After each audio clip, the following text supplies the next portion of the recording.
Oh, Christ. Grice. When you were walking towards me down the street, I know what you look like. I've known you for 11 years. However, still in my like social anxiety, as you were walking towards me, I started to think, what if that's not Tim? Yeah. Like, but I know it's you. I knew it was Sure. you. I could see you clearly, but I was still like, what if I'm just standing here and this fucking guy's about to come in his apartment? No, I understand. And I'm not going to looking at you like you're waving at me. Just like, It took until like 3 feet close to me, and Sure. I'd be like, ah! Sorry. But also, like, is that great of an inconvenience for you? Like, oh, that's just the wrong guy, and that's it. Then you move on with your day. But there's like an anxiety. It's like, I will remember this for the rest of my life. Yeah. How could I have been so foolish in that moment? I truly doubt my real reality. Like, I doubt the way that I perceive things sometimes. Like, where I'm like, because it's happened where I woke up one time, I was positive that my covers on my chest were a dog, were like a wolf. Yep. And because it was just the way the shadows were on it and the shape, and I woke up and I jumped backwards in my bed as if there was like a wolf. I think we're talking about different things. I'm talking about like when you hug somebody who you think is your mom, turns out it's a stranger, and then you remember it for like 4 a.m. Yeah, You're sure. waking up screaming. Totally. I was so stupid when I was 5. Dude, that stuff that haunts you. It does. For like the dumbest shit, like the time you give a wrong answer in class in the 3rd grade, and there you go. That's now defined you. Congratulations. You know something that really stuck out to me? We had the same pre-calc teacher, right? Did you have this guy? Old Man Logan Reveal. was his name. I don't remember his name. But he one time said, like, because that was right when I first got my glasses. Because the nickname we gave him. I'm sorry. It was weird. He like randomly, I had just gotten my glasses because that was right when my for those listening, I wear glasses, but only my one eye is messed up. I got hurt in the 2nd grade. I accidentally stabbed myself with a pencil. But regardless, I didn't always need glasses. It didn't become a problem until a certain time. And I finally got glasses, and I put them on. Fucking know that. Oh, you didn't know that? Yeah. Now I'm sitting here just like. That's why the left side is glass. To the wiki. Wait, no, you have a glass eye? No, the left glass is just glass. So then what's the other one made of?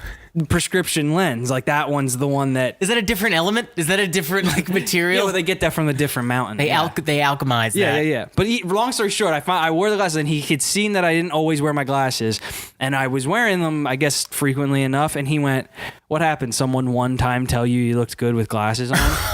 And I was like, fuck. And he was really nice too. He's like a sweet old man, and he didn't say it super nastily, but that's a thing that like when you realize someone says like, dude, I like the way your hair looks or whatever, you're like, fuck.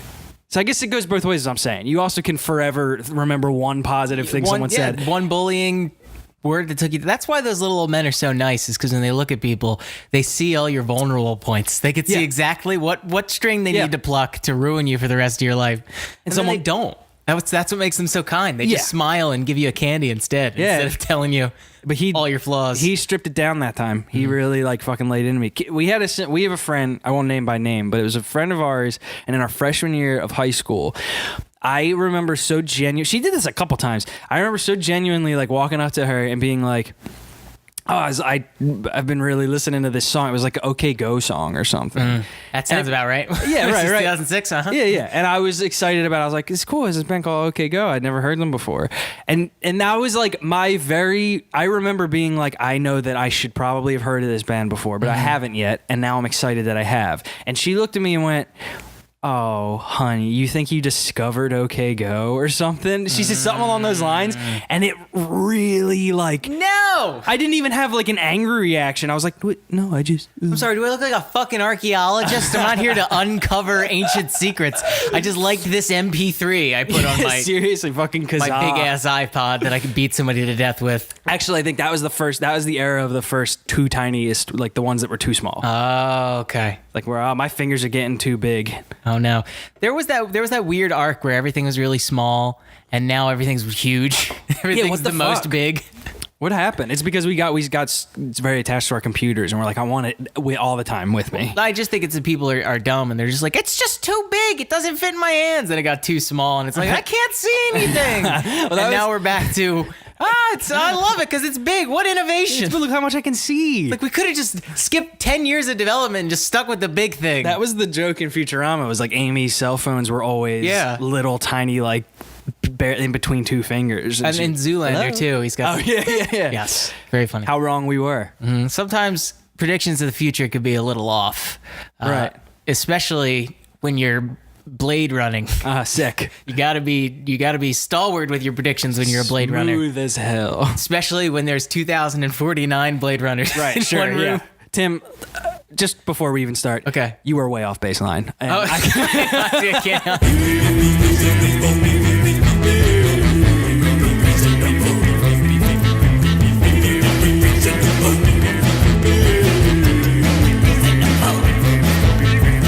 Welcome to the world of tomorrow! Why do you always have to say it that way? Haven't you ever heard of a little thing called showmanship? None of my words are making sense. What does he say? A series of cells. yeah. That is that just what it- ripe. Yes. A series of cells. A series of Or cells. a series of cells or something. That is ripe for like exploitation. Like I'm gay.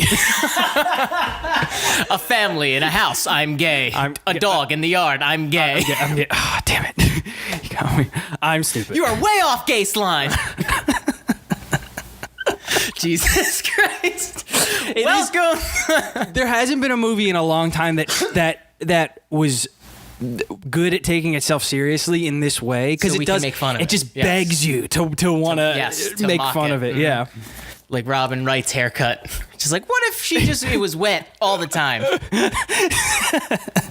I was like the big projection, like leaning down, like, "Hey, sweetie," and then it like turns into a hamburger because now it's like a McDonald's commercial, and he just like shakes his head, walks away, smoking. This world is not what it used to be. See, that was my issue. I didn't see enough McDonald's advertisements. I know in there'd be this- way in more. This weird There future. would certainly be way more. It was very cool. We saw a welcome Yeah. to Reasonable Beef. I'm Tim Kish. I'm joined with another man sure to are. form Voltron. Yeah, and Dom's here. What's If up? we were the only pieces of Voltron, we would be like a hip and a leg. Yeah. Just like an arm dragging itself towards the danger. Three fingers. It's me, Dom. Yeah. Not even full, not full limbs, just like two teeth. Did Voltron have teeth? I don't know, but probably. He was a Go Lion. Oh, Christ. We saw Blade Runner 2049. Oh, first, we don't have a guest today for the first time ever. Yeah, this has never happened. Yeah, it's very strange, and we don't need him. I was about to say, what if this goes better than any other one, and we're like, wow, I mean, I already feel better without him here, so I think we're doing good. him specifically. So we saw Blade Runner 2049. It came out this year, 2017, year of our Lord, and it's directed by Dinas Villanova. Dingus Villanova. Yeah, that's him. Did he also direct photography of this? I don't have my phone on me. No, Roger Deakins, man. Oh, okay. Famously Roger Deakins. Roger Deakins. And who is he significant for? He's just very, very famous. Like, I say this hesitantly, but you could nearly say, like, as far as when people think Spielberg director, you could say Roger Deakins cinematographer. Like, dude's the dude. Sure. So it sounds it's a very stupid noob question I just asked them. No, that's fine. Everyone's probably like, what a Well, fucking idiot. I mean, this is also right now in my head. I'm trying to like scroll through all of his movies, and I'm like, Deakins, he did. It's funny. He's just again though. He's like one of those names. He's just I hear it all the time, Sure. but I'm not a cinematography boy. Like So I don't. This is just like pure fashion struck. It's like, I know his name. I know that he's the What dude. a guy. But anyway, so the Shit like movie There Will Be happened. blood and shit. I'm pretty sure. Oh, okay. So yeah, we saw this movie. It stars Ryan Gosselman, and it also has Harrison Ford. Harrison Ford. And who else is in it? Robin Wright Robin Wright is in it. Yeah. The guy, not David Bowie, Jared Leto. David Bowie. David Bubkus. Yeah, David Bowie. David Bowie. Well, I actually read somewhere that part was originally supposed to be played by Bowie. Is that true? And unfortunately, he passed away. Yeah, because it would have been. A Oh, that would have been perfect role for great, him. man. Yeah, interesting. But yeah, so you and I. This is an interesting one because this is Yeah. one of those movies where like I think it fucking sucked. Well, good, great. So let's get that out of the way. Mm-hmm. Tim didn't like it. I did like it. But in recent memory, by the way, Roger Deakins shot Skyfall. Again, stunning. That's probably the best one. No Country for Old Men. So I switched. Oh, It wasn't okay. There Will Be Blood. Yeah, wow. So you can definitely, and I mean, I will give it that. You can feel that pedigree behind it, even not knowing who. That's why I asked who the director of photography was, not even knowing it, just watching his movies. Like, fuck, what visual storytelling. I have forever attached you to my memory of watching Blade Runner for the first time, just because we watched it together for the first time in your basement, and I think it was like one of the first times I ever slept over your house. Weirdly enough, it was like very beginning of high school, and I remember both of us like we watched it on cable. I think. No, I had I bought the DVD. It was like just one of those ones of like, well, we've never seen this. We should watch this. I missed that time, but I remember it ending and both of us not really having anything to say. Like, not in a bad way. We were just sort of like, I guess we should just sleep now, because it is like a weird one to digest a little bit. Let's think about that one. And it's weird. I mean, that's the thing, and it's this is a weird movie to talk about too, like, because on the surface, I just watched it for the first time. I watched with Amber's first time. We watched it, and she didn't really like the first one, and I understand why. Because when you think about the pitch for this movie, you're like, it's cool, it's very cool, it's super stylish, it's super slick, it's a cool world. It's very it's pretty slow. They don't say a lot of stuff, and it's really slow. Yes, and every once in a while there'll be loud screamings from from a Greek man's synthesizer.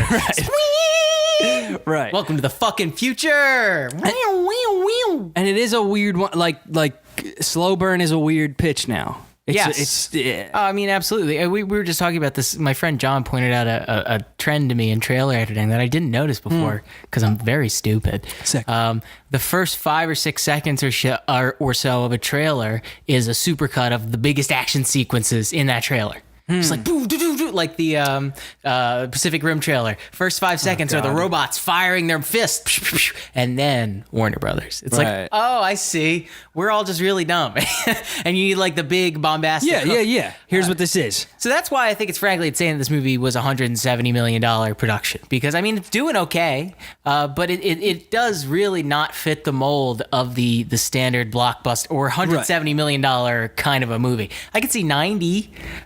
Sure. Which is what it made it on its opening weekend, but... and see, here's the thing with this. Like, people are really excited to talk about why it didn't destroy at the box office and everything. Those were early numbers. It's doing fine. And it's like, but I mean, it didn't come out like really swinging. And it was like, and everybody people loved it. People who like these kinds of movies, who like the original Blade Runner, they love to talk about why, like, well, of course it didn't do it. Like, people don't want this kind of movie anymore. Right. Like, what? Yeah, blah, blah, blah, blah. And it's like, I don't know though, man. It doesn't. Yeah, like, they cast Ryan Gosling in a movie they didn't think would be commercially viable. Like, yeah, and he wouldn't be here if this wasn't something worthwhile. I guess what I'm getting is, I think it's cool that they did put that much money into something like this, and that it's absolutely cool. They did, and that it is really slow. I mean, this is like, I don't remember, what was the last movie that I can't think. Big movie that came out that was like 2 hours and 45 minutes long. I cannot think of the last one, and that's cool to me. And I was on board. You were just bored. I was just off board. Yeah, off being bored in the theater. So I was eating a sandwich and brought a sandwich in. Cool. There's no one around me. Yeah, so I enjoy Blade Runner, the first one, I think. Yeah, I haven't seen kind of don't really remember, years. sure. And I think mostly I just enjoy things influenced by Blade Runner. I replayed the video game Snatcher for the Sega CD. Okay. It's Hideo Kojima, creator of Metal Gear, God bless you. His first games. Thank you. And I loved it just because it was like it was well paced, and it's everything I love about Blade Runner and everything I love about Terminator, and just like all that shit brought together in like a cool dystopian future. This, I feel like it's extremely slow, and it's not intelligent enough to earn that pace. I think the questions that it's asking, where it's should these robots be counted as people because they're more or less people, or what is AI? Is AI truly a person who's thinking? These are questions that have been raised and answered about like a Brazilian times over the last 20 years of cinematic history. And I hear you. And I think that in order for a movie like that for that long to work for me, I need to be caught on like a philosophical level of like, wow, these are questions that are stimulating me.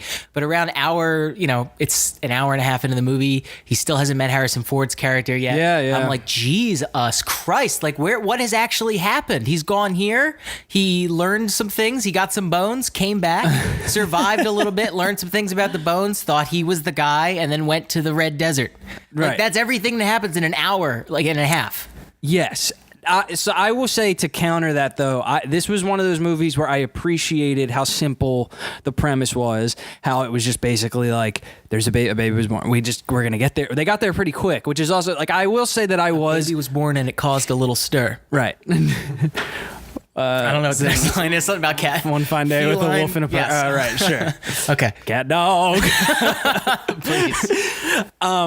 I like that because this is, and again, these are weird movies to talk about because I feel One like fine day with a clink and a whir, a baby was born and it caused a little stir.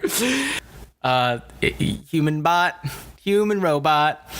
no, the chorus is still cat dog. Oh, weird. Okay. Weird choice. Okay, I'm But sorry. so like these are, I feel like this is the kind of movie where you're either under its spell or you're not, because all this kind of thing is up to is, here's the simple, even the first one, it's like there are replicants that were created to do work, and now they're self-realizing and they're fucking people up because they're too strong and we messed up. We probably shouldn't have like given them human faces, but here we are.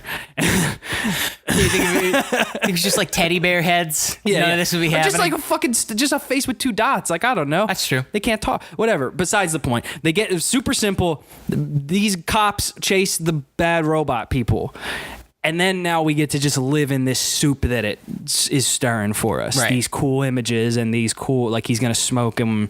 There's not, Sure. like the action sequences we're aren't not amped up. we're not tackling the morality of the concept of Blade Runner, No. although we are, but it's not going to be resolved. But it's not, yeah, exactly. We're just going to kind of like live here for a minute. Exactly. And enjoy. You're either down with that or you're not. Like, I could compare this to my feelings about Mad Men in a lot of ways. Because with Mad Men, that was one of those weird, and I'm not usually like this. I'm usually very much like, dude, what's your story? Who's your character? And I guess in Mad Men, you could say the character is so strong that what's the word, propels a lot of it. Sure. But like with Mad Men, I was more often than not continuing to watch it just because I liked the texture of the people coming up with advertisements and smoking cigarettes all the time. Absolutely. And drinking whiskey. Like, I was like, okay, cool, I can be, like, I'm down with this. Right.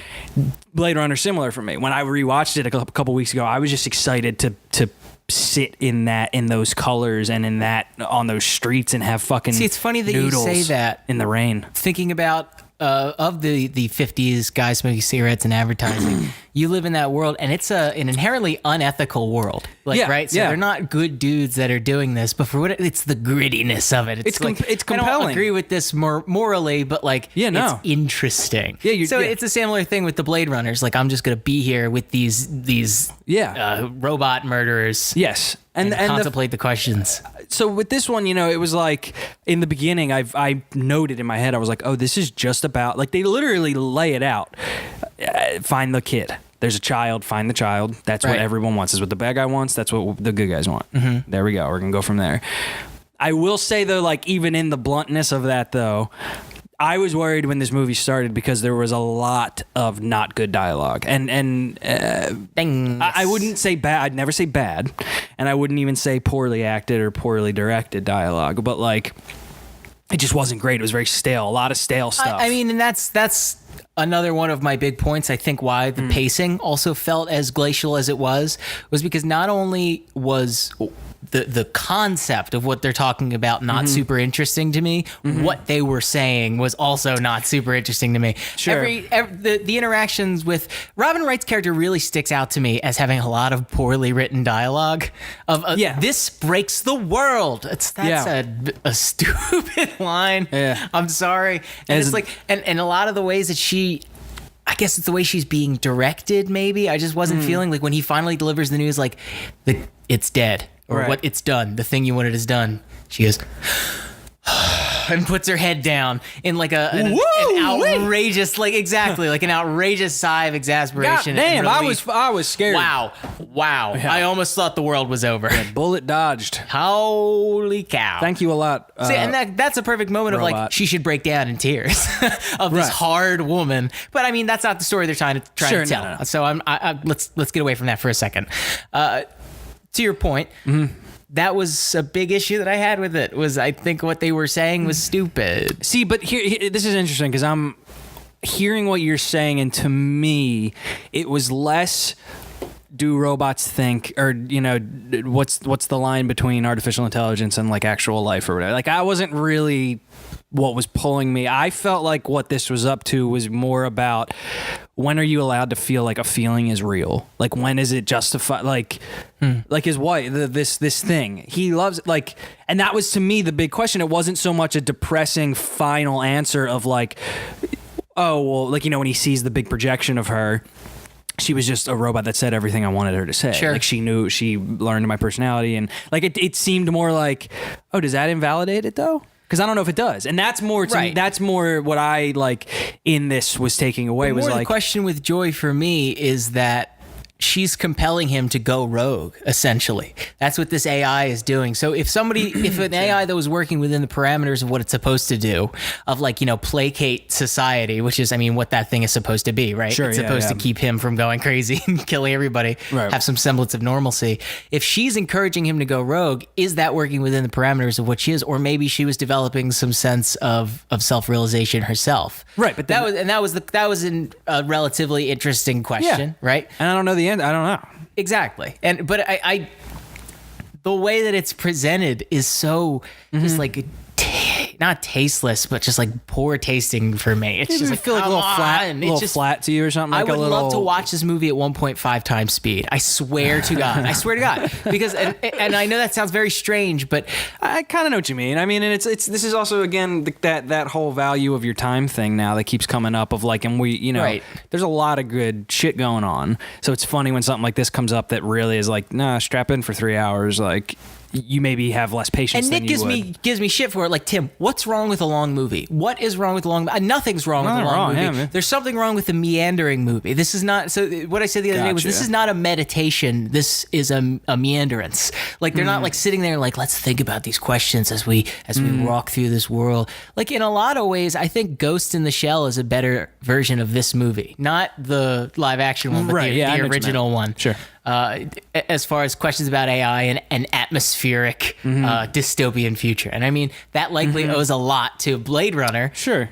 But that's to my point of these questions that are typical Blade Runner questions have been raised by all of the influenced things over the last 20 or 30 years. Yeah. I just feel like burnt out on this premise. I guess I wasn't. It felt like it's to my point of, when are you allowed to feel like something is a real thing? Yeah. Like does it matter if you just decide, no, this was a real feeling I had, so maybe it was real. Sure. Like, and same thing with him feeling like he was real for a second. Like he has a fucking he's a breakdown. Right. And then it's kind of invalidated, but is it? Sure. Like does that, but he remembers that, like he has that memory. It was put into him. He had an emotional reaction when he picked so does that mean that what he felt was fake? Because kind of no, right? Absolutely. When they talk about and feelings are just chemical firings in the brain. And I think more to the point is that why does the future not matter to any of these people? It's all about an obsession with the past and what has become. Like he has the opportunity to go rogue and become whoever he wants to be, but he doesn't because he's so tied up in not having a past. And that's what they talk about with why they even put those memories in there in the first place, is to be an anchor to society, to make the replicants feel like they have some kind of stake in the world. Sure. Which I dig. Like this is all shit that's very cool around the edges and auxiliary, and like the way the movie looked is awesome. I love the minimalist futurism of of the headquarters of was it Wallace? Is that the new guy? Yes. Yeah, Wally. What was it? It was. Whatever. Wally, the robot who he's picking up trash. Oh, yeah. Okay. And Eve. Yeah. I would have, honestly, if like fucking Ryan Gosling or whoever Harrison Ford walks into the big headquarters and Wally just rolls up. That'd be great. And be like, hey, what's up? And be like, oh, by the way, Disney owns everything. Yeah, hello. Same shit, boys. How are you? It's a snake eating itself, really. But so wait, hang on. What were we just talking about before that? The robot. Okay, visually. Yes. I want to talk about the visuals for a second. What I find really cool about the aesthetic of this movie is that it's not a new future.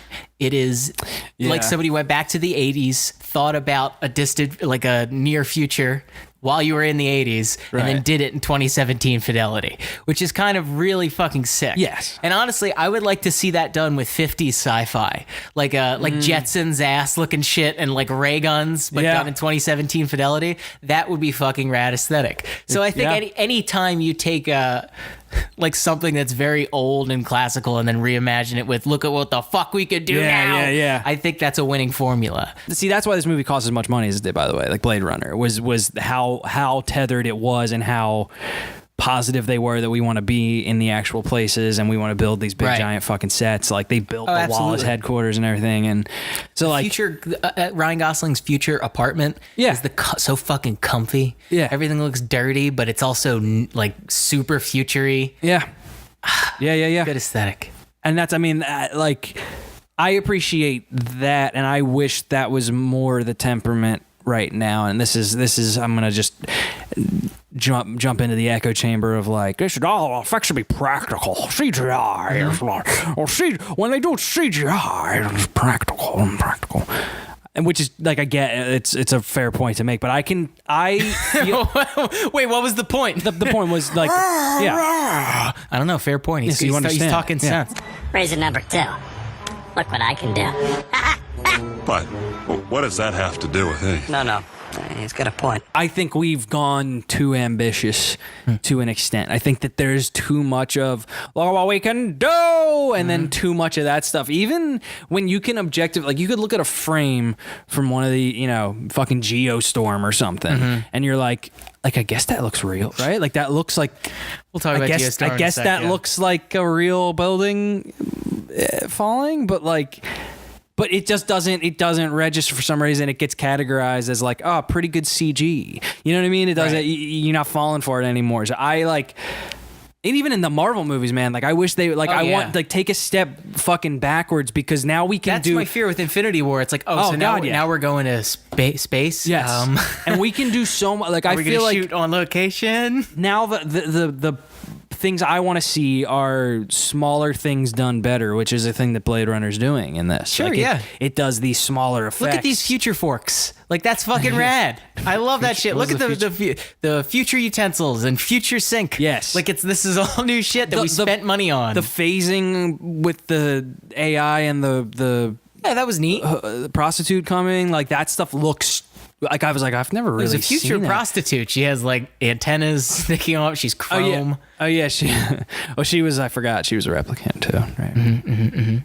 I don't know, man. I see what you're saying, but I guess I was under its spell while I was there. Sure. I didn't realize how long I'd really been there, but it felt like I was part of this long thing. Like I was really investing. I weirdly enough, the last time I felt this way was like, and it's a stupid one to compare this to, but like in Civil War, I remember watching it and thinking, it feels like a book. I feel like I'm reading something that's really world hopping and like taking its fucking jolly time. Well, you know what? I want to raise it.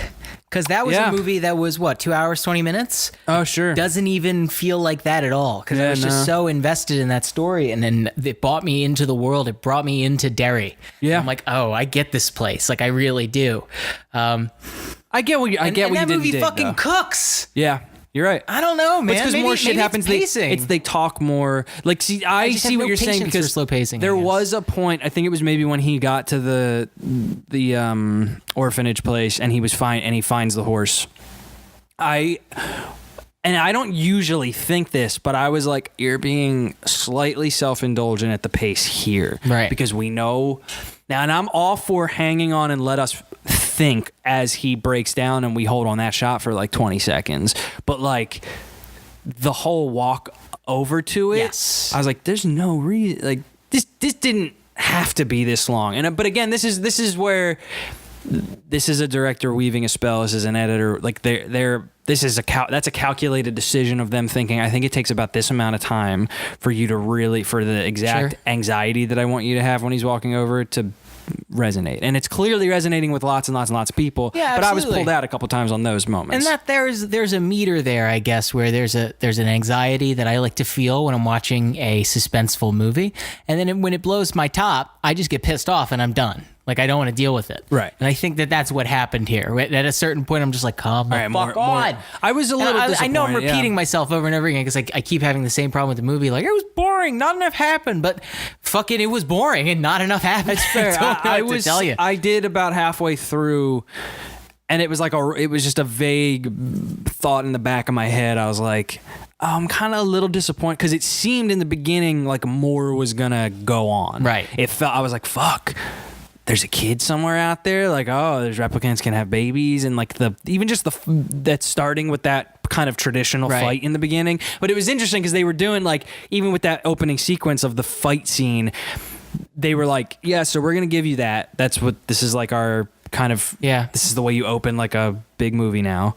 But it's but we're gonna do it our way, and it's still gonna take like 6 minutes before someone throws a punch, and we're just going to sit in this dark room. See, and that's when I thought it was very effective. Yeah, that was like cool. That suspense building, I was just like, something's going to go down. Like, is he going to want to kill him? Is he going to kill him? Right. Like, what's happening? And then when he's smashing him against the wall, it's like, fucking hell. And it doesn't really ramp up quite like that again. Yeah, it doesn't. It doesn't. And it never really... When it sets it up like that and says like, hey, look, this movie's going to take a minute and it's going to be a slow burn. But trust me, once we get there, we'll get there. We'll get you what you want. And then it never comes... I think it never makes good on that promise again. I think what the misstep is for me is because now I'm like thinking back too, and I mean, honestly, like the final sequence of in the water and everything, that's pretty fucking sick. Like that was a good, tense fight sequence. Sure. Like, and I was in a lot of that movie, even in parts that weren't quote unquote, I mean, I guess this is the point, was that they were tense scenes, but like normal scenes in that movie, I was just like sitting on literally the edge of the seat, kind of like with my arms crossed, like and I would realize the scene would end and I would go, like I would relax and sit back, and I was like, oh fuck, that was like, wow, having an effect physical on me. response. Yeah, that was making me tense up. Just to, I mean, everybody, this is obviously a huge part of the movie, but there is something really neat about this big movie like this, starring Ryan Gosling as a cool ass Blade Runner. And he's not the guy. Like, that's we find out at the end, nah, you're not the dude. Sorry, like, you're not the prophecy child. You're not. Sure. You know what I mean? That's neat. Yeah. It's neat enough. Just didn't. But I see what you're saying, because this is all, like, you can lay this all out in the how long we've been talking about this, 25 minutes, and that maybe all sounds very exciting and very compelling, but if it didn't keep you there when you were watching it, like if it wasn't, absolutely. you know what I mean, then I mean, it's great. It's like when somebody tells me about a show I'm not watching, and I'm like, oh, well, that sounds great. Like, oh, I really like that theming, but it's very interesting. But is the moment to moment worth my time? And a lot of times it's just not. And that's the way it is with like a lot of classic novels. That's how I feel about a lot of classic novels, where it's like, oh, well, this is where a lot of these story structures come from, and this is where this character archetype was born, and that's an interesting theme. Like that's a seminal theme that will be applicable through all generations. But I'm not going to read 4,000 fucking pages of this Russian ass book to get to that. Like like descriptions of their meals and their caravan journeys. It's, all right, Tim, I keep telling you it's not in Russian, all right? Cliff notes. Read my book, okay? I don't know how many times I have to ask you. You're my friend. Let's talk about Geostorm for a second. Holy shit, man. Holy shit. It got a good laugh in the theater, man. That's an incredible trailer. It's a fire tornado. Telling me someone is using space to change the weather? I think the first line is like, it's 21:49 and we have control of the weather. Oh, is it really in the future? Oh, something like that, or like a very near future. It is just the most nonsense trailer I think I've ever seen. It cuts to a bunch of army guys like doing stuff. Like, we need to stop the... We need to do the thing. We need to stop the thing. It's incredible that there's still disaster movies. Like, people still want to see that. Like, I feel as if the world is so close to the brink of oblivion, nobody's going to want to do that right now. Well, here specifically, we're in California, and in Southern California, where no one should live. Right. Yes. Like, geographically speaking, we shouldn't be here. It's like, oh yeah, the weather's really nice and there's no humidity. Sometimes the earth opens up and tries to consume you. Yeah, right. But other than that, the palm trees are pretty. It's really the place, like, if you're trying to get in the entertainment industry, like, it's just the fact of the matter is this is where you have to be, and also there is the possibility of you falling into the magma beneath the surface of the planet. Absolutely. But There's a long-standing tradition of sacrificing the young and virile to some kind of fire god. Right. And that's all Los Angeles is. But it's cheaper to shoot here, you know, because it's Oh, you get tax breaks. Oh, disaster movies. yeah, it is. I mean, that's an interesting point of where's the line between a thing that's in the zeitgeist or in the like we're all hovering around like we're kind of scared of this thing happening, right? But it's not too far into we're scared of this thing happening that we're like turned off from it.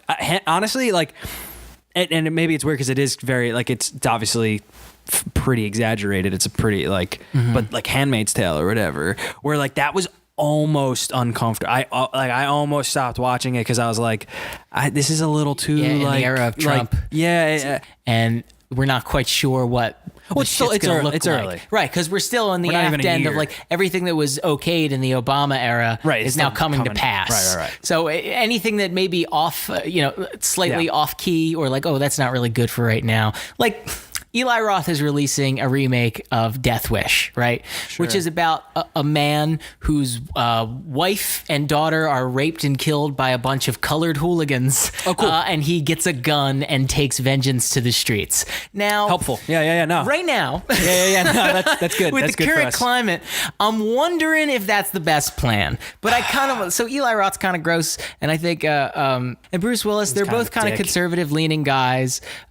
So I don't really love that right now. But that was probably okay 2 or 3 years ago, like before, right, or at least a year ago. But that's why TV right now is a more finger on the pulse kind of thing, because it can bend and it's more malleable. Well, because think about it, this I'm trying to think of an example. Like there was a bunch of shows I was watching last year. By the end of the year, they were referencing the election coming up. Yeah. Like even when and that was foresight because they were shooting it. But then like, how long did it take into your TV shows where all of a sudden Trump things started getting said? Yeah, absolutely. And it's like, well, that's kind of crazy. I mean, you think they were only shooting that, 5 months ago? Well, maybe. it's funny because so this is the hack wheel has sped up infinitesimally. The thing's moving at like 80 miles an hour right now. So when you're talking about jokes, in I think episode 9 of the recent season of Rick and Morty, there's a line where Rick says something like, "Oh, way to go, Beth, you did something or other," and she goes, "Fake news," and it cuts off. And I went, ugh. Like it really left a gross taste in my mouth. I didn't love that. And I'm like, that was like that's just so stupid. But again, hack. And I'm like, oh, that was written like 6 or 7 months ago. Right, that would have been piping hot. Yeah, like absolutely. So it's not really the show's fault for running that hack joke, because I mean it wasn't hacked 9 months ago. But what other time in history has this happened? Well, this is getting rid of the Twin Towers in Spider-Man, man. You know what I mean? Yeah, like maybe you should. Like it's just shit where you this is interesting because where's the pendulum actually swinging in this movie? Is this another one of those things where it's like internet bad? Looking at your phone all day, bad, it's bad for you, it's bad for life? Or is this sort of my take on it would be that this is sort of kind of justifying it while of course raising risk. What are you talking about? I don't understand. What are you referring to? So there's been plenty of things that have come out recently about like technology's bad, man, and like us always being on our phones is bad, and we're getting too reliant on all these things that blah blah blah, and they're changing our reality, and we're we're not living actually in our real world anymore, and that's bad. And there's again, my reading of this has very much been like, but is it totally? Because again, we've talked about this, a weird one to pull again, but with our fucking stupid phone games. Whereas like if it takes me $3 to pay for an item in this game that gives me a true endorphin burst, is that not okay? Oh, absolutely. Is that unjustified or invalidated? And also how in like the era, you just look at the world, you look at the way that structures of power are set up, and it's of course I'm going to look at my phone and not do anything. I have no chance. Like, you know what I mean? Like, this is my retreat from this. Where it's like, well, you kids are always looking at your phone all the time. It's like, oh, did you fix the world's infrastructure and economy and made it viable for us to all have careers? Oh, you didn't? Okay, well, I'm going to go back. I'm going to keep playing Dragon Ball Z now. Yeah. Until you decide to fucking die and I get your inheritance. Cool. That's the way that works. By the way, can I have $5 for gems? Oh, God. Really need these gems. But so yeah, I mean, the answer is that progress is probably shitty. My question is, what is this up to? Like, is that? Would you say that this is making that point again of like? I think this is the era of the young needing to voice, do their rebel yell, kind of like in the 70s. We're reaching that point again where like there's a bunch of shitty expectations put on the young generation. So instead of a bunch of very comfortable, like failed Hillary Clinton liberals, like Hollywood, like super rich Hollywood people telling us what we need to do to fix the world, I think it's kind of time for a new generation of people. And I think we're really starting to see that. I think more people are being more vocal about being more, to make it political, about being like more left and being a little bit less like, okay, the system gave us Donald Trump, right? So we followed all the rules, and now we have this fucking joker, this real son of a gun in office. Truly something wrong so with what his is the brain. point of anything? Like, why is there any kind of systems? Why are we following any of these rules of these fucking like stupid suits that have just glad handed us for the last 30 years? So I know I'm going off on a big political rant. I hear but like, you. It's like this for shouldn't the have very happened. First right. time, this is, you know, there have been dudes saying this, like, the politicians are lying to you, man, forever. And for the most part, it's like, yeah, okay, whatever. I'm still comfortable. Like, things are still okay. Yeah, and now they're not. Right. Now things are not super okay. And now people are getting less and less comfortable. So now this is the time we were actually going to start to see things start to move and see that reflected in media. It's interesting. It's a cool time in a way. But I don't know what that's going to look like. Me neither. Perfectly honest. Like, is it going to be a bunch of dour stories? Or maybe it's going to be like just utter surrealism of like, look at the fucking, like, how can we write jokes when Donald Trump is the president? Right. Yeah, I mean, my instinct is go inward more. It's like, you know what? We're these broad strokes of what's going on in the world are. I'm weirdly enough, I have a little bit of a cynical attitude about movies changing big things. Real quick, before we go there, I want to double back to a point you made earlier about like looking at your phone, bad. Yeah. Ready Player One is coming out. Sure. Is the plot of that it's? I'm hoping that there's some kind of twist in that says like, oh, maybe this is bad that we're doing this. But from all the marketing materials and everything I've heard about the book, it's just that no, this is great. The Ninja Turtles fight the Iron Giant. It's a little bit about. But this is my. In everything I ever feel compelled to like write or whatever, it's about like the moderation. It's about the finding what's the middle between living your life in this fake quote unquote fake, but then because then that's the other question is once there's all those people there, how fake is that anymore? Right. That world where you're talking to people quote unquote face to face, you're forming relationships with people. Does that right? And to tie it back to fake? Blade Runner, that's a very similar theme. Yeah, but like I don't think this was just doing AI questions. I think this was more about your response to AI, if that makes sense. Yeah, you know, there's AI questions like, "Hey, I'm a robot." AI, I got a question for you. Am I real? Yo, AI, want to go get a fucking sub. I also like how I didn't think I was gonna bring this up, but now I have to. In the first movie, I don't know how much you remember, but the scene where he and Rachel finally get together, is. I mean, it's really bad. It's really bad, and I'm not just jumping on like this because it's fun to do. It's just like, it's uncomfortable. It's really weird. It did not age well at all. Sure, it's funny how like in the world of art criticism or whatever, like a lot of that shit used to be written off as like, you know, accept something that makes you uncomfortable, accept the art that makes you uncomfortable. And I think recently the conversation has kind of changed to like, okay, so what does sexual assault add to something? Like, does this elevate this scene or give it a subtext? No. Like, they were just gonna have sex, and Harrison Ford's like, oh, I should probably hit her a bunch of times first. Like, he doesn't hit, but he just I know he like chokes her and like holds her down, stops and like the door from closing, and he says like, kiss me, or like tell me you like it, or something. And you're like, Christ, bud, like, what is this? No, not to say that people aren't into that. There's plenty of people, right? But there's no. It doesn't look like though. Maybe they didn't care to show consent or inform consent. Maybe it's a directing thing in that scene of that movie, but she looks upset. Yes. She doesn't look like it's seductive and kind of hot. It's like she's kind of like. I like it. Like, you're like, fuck, dude. And I guess, like, okay, maybe it's because she's a replicant and it's humanity's attitude towards replicants of being less than people. Oh, okay, sure. But also, he likes her, actually. Right, I mean, really, he does like her. Like, emotionally. So, even if...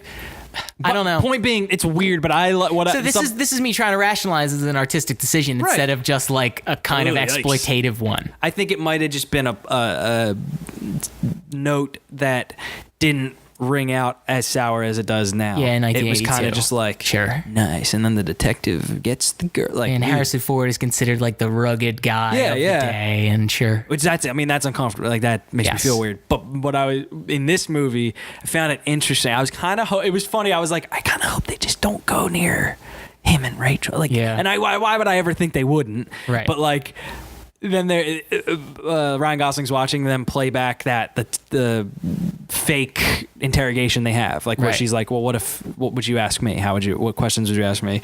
And then Ryan Gosling goes like, she likes him. She's provoking him. She's trying to get a response out of him. So after Like, 35 years, they're like, just so you know, she liked him. Just canonizing because that. he's a robot and he studies people. Like he can see in her eyes that's actually she cared. Mm-hmm, mm-hmm. And Just addressing that right off the just bat. quickly, let's get that shit out of the way. But that's probably for the fine. best. Yeah, maybe. I understand. I guess that's better than.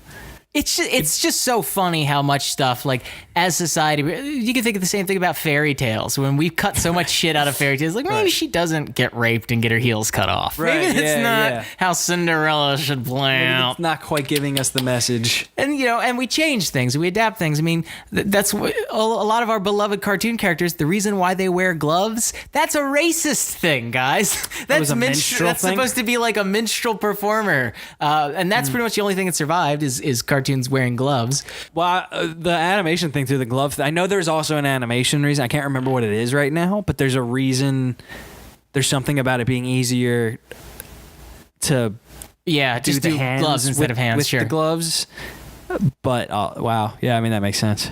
I mean, look at Mickey Mouse. Yeah. Look at him. Just take a look at the no, colors no, of no, his no. face, Don't do and this then to his me. body, and then Don't his do gloves. This. Don't ruin Mickey for Come me. on. Come on now. You already did it to Mr. Popo and Jinx. All right, don't you take Mickey from me. I did really like this. It had me. It worked for me. Mm-hmm. It was getting reactions out of me. And it was one of those ones where I kept thinking about it for like a few days after. Not in a philosophical way necessarily. I wasn't like toiling with the questions it brought up, but it's stuck to my mind. Absolutely. As did the first one. And visually, I think helps with that too. Just how fully realized. I mean, we've done enough of this. You could say it's a similar aesthetic to the new Alien movies, right? Just kind of like near future. Everything's kind of minimal, but still a little dirty. Sure. But this is just so much more fully realized than that. Yeah. I think, just because it's on Also, one planet. dude, this is just the movie is so well made. Yeah. And that's I hate the word technical because it's not. I don't think of it as a technical compliment. It's like, again, we talk about the deftness of hand, of like the sure hand behind something. And this has that in fucking it's just that it's undeniably crisply unexplainable made. artistic sensibility that you just either notice and have an eye for, or you don't. But I always argue, and this is people always get on my, you know me with sound, right? I have such a fucking, when we're in movies and we're watching something. Sound design of this was interesting. Yeah, great. But I mean more like, how many times have we been watching something where I'm like, I know for a fact I would bet money on that there's a speaker behind the screen right now that's not on, or there's a whole level of audio. Oh, absolutely, a whole rack of audio that's not on. What would you call it? Like a whole layer. Right. And people go, well, no one's noticing. You're the only one noticing. But it's like, but I don't think I am. I think that you don't realize when you're not, or when something's not loud enough. Yeah. That drives me nuts. And it's like, it's not because, sure, you're watching it, you can hear everything everybody's saying, but you're absolutely not having the same reaction you would have if it was louder. If you were completely wrapped into it. So it's like with stuff like this, maybe someone doesn't walk, they're not in the parking lot of the movie theater thinking like, wow, the deftness of moment to moment and the just the visual language of this was so strong and was truly pulling an emotion out of me. Maybe not, but like they had their reaction inside there, and you could always attribute it to this stuff that maybe was they weren't even aware was happening.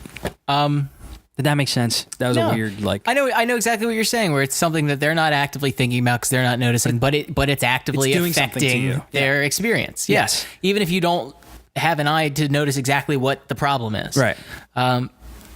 Just to talk about the movie sound design really quick, I did think it was really interesting. Mm-hmm.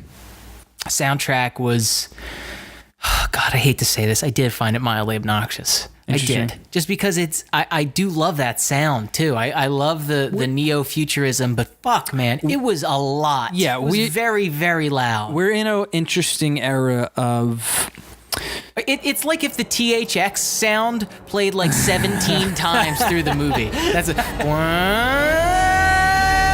like every time they're traveling somewhere. Yeah, but I see it was effective for me, and this is coming from someone who I could probably say I dislike scores that are soundscapes. I like. Yeah, I feel the same way. Theme. I want to hear that this is his theme, and I like, almost mix it with new shit and make him bump it up a way. But I like a classic orchestra inside of a movie. But even so, this to me, I was like, oh, these noises are adding to why I'm uncomfortable in this moment. Oh, absolutely. And that's like stupid to point out, but I don't know. It was effective. There's always some kind of underlying sound almost in every scene. I agree with you in that it taking you out of it or you noticing things, because we are in this weird time of true big swings or true like we're gonna do something kind of bold or weird. It's a dangerous game. It's always been a dangerous game, but I feel like right now when something sticks out as like we're trying to do something different, it can ruin it for you. It can mess you up. Like we talked about it with King Kong and the fucking pterodactyl slashing. That's a weird one. Because that's like green gas. Yeah, and that's funny because it's like that whole movie is very poppy and crazy, but still in that shot, you're like, okay, he's like, you can feel the director, you can feel the choice. You're like, you're doing a thing now. Like we're in this weird time where we watch so much stuff, and there has unfortunately, and each decade, each fucking couple years has their own form of this, but like you get so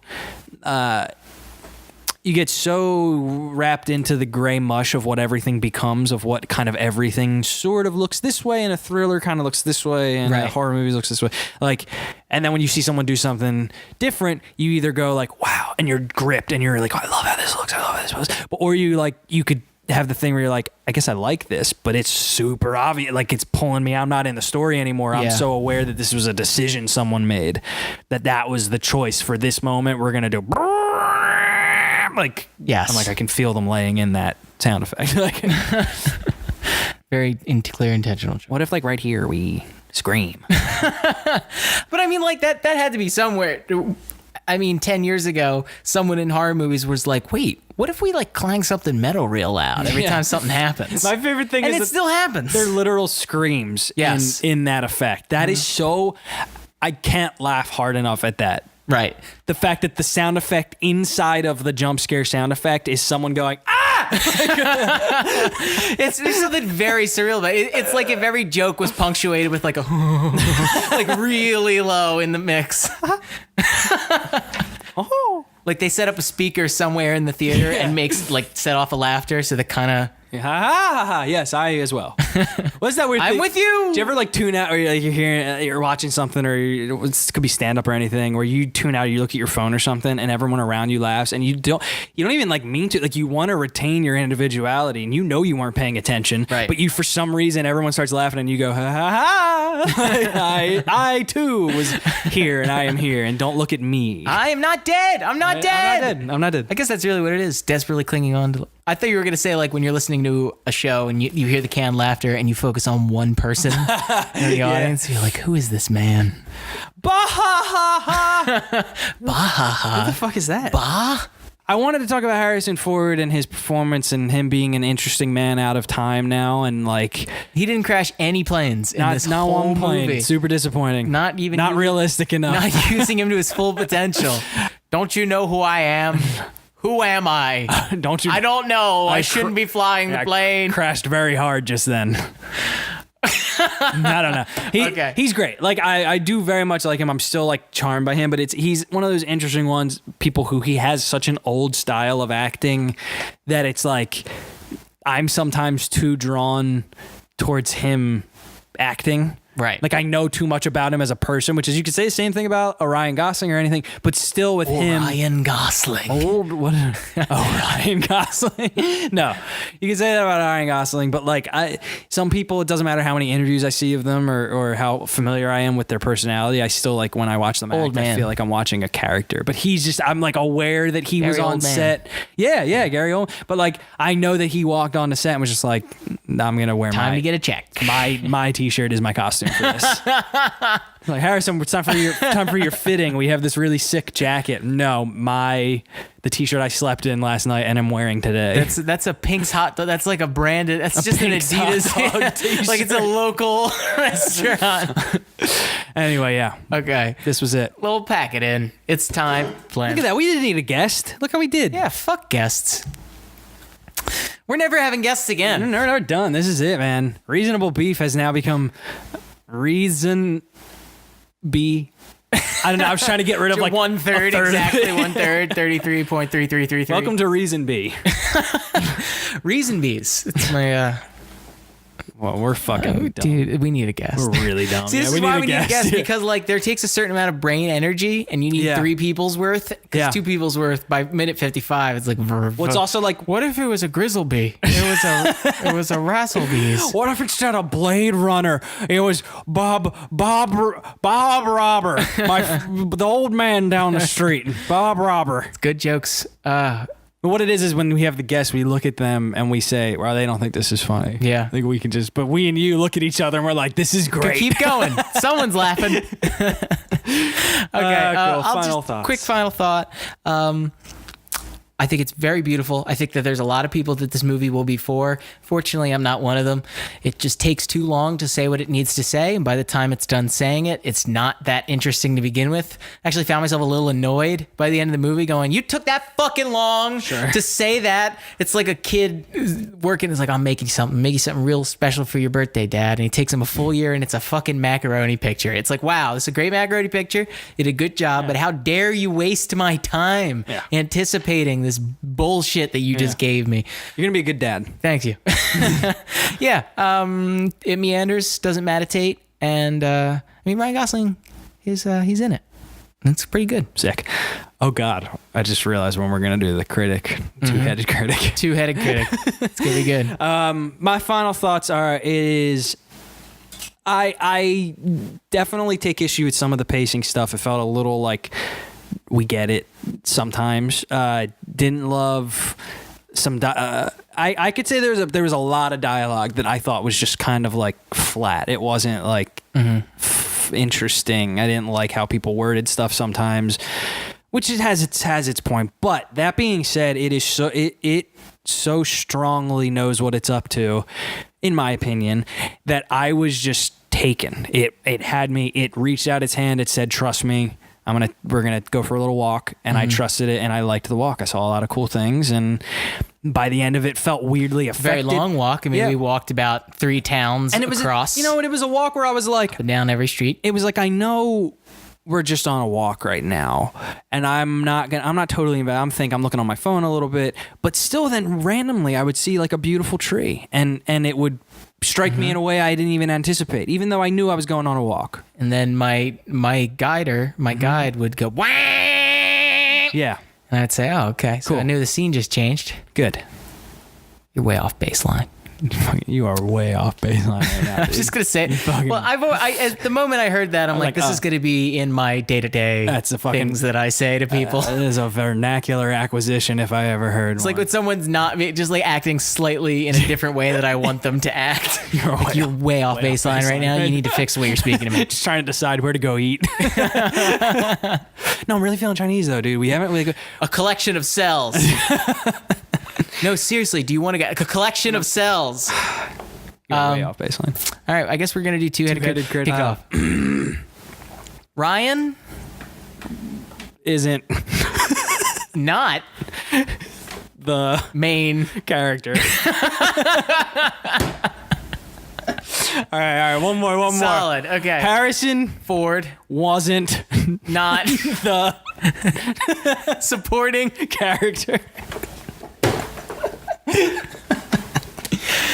Hey, thank you so much. is This has been Beef. Reasonable Beef. Hey, if you like this, please go to www.patreon.com. patreon.com/reasonable beef. Give it you can. $5 gives you access to bonus beef, which is going up this week. We're going to have 2 episodes up this week. One will be up on Monday. Yeah. But it'll be Wednesday by the time you hear this. And then another one's going up next week. So it's going to happen. I'm confused. Give money.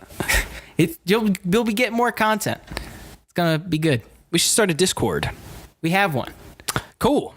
Glad we figured that out. I'll put that up. I'll put it up in my link and in the Twitter profile, so you can click on that. Come chat with us.